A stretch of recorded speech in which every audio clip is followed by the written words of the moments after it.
پیخری به ناموز هیچی میگوی که من در خونه زن دارم و فرزند دارم و زندگی دارم و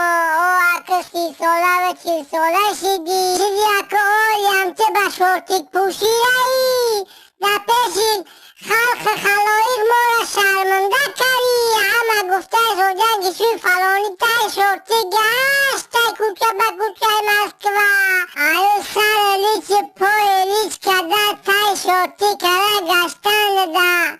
آمین بری که پیرخر به ما را 4 سومه روی کنی که ما در همی جمعی سغیرات قطی بخریم نم بریم گیش نگیر آخیه به ناموز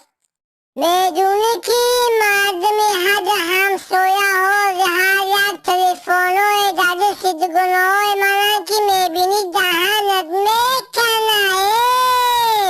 هر روز قطی شو به تلفن های دیدنه گپ میزنن کارای مردم هم میبینم این پیشروی های حد همسایه هم میبینم هش پیش من میره پیرخر کودکای تو حالی در همین شرایط تنگی و امانی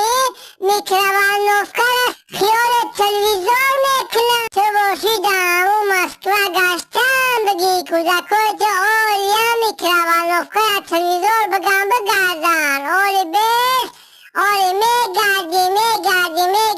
با همین پیش مرا میای حالی با میای پیرخری بیناماز پیرخر اکه همین اخیرون گبه میزنم 1 ماه دیگه عزتت میکنم بیای پیرخر نیای میرم یک شوی ایمادار و اینترنت دار میگیرم نبته در همون جا بگشتن بگی تای شورتیک پشمای پاهات برمدگی گوسپندی انگاری واره آره میگردی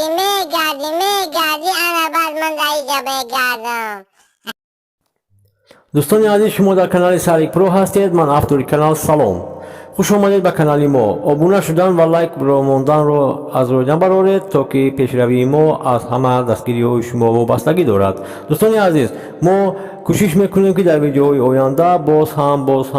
هم تعریف شما را بالیده بگیریم خوش تا ویدیوهای آینده سربلند و خانه آباد میمانید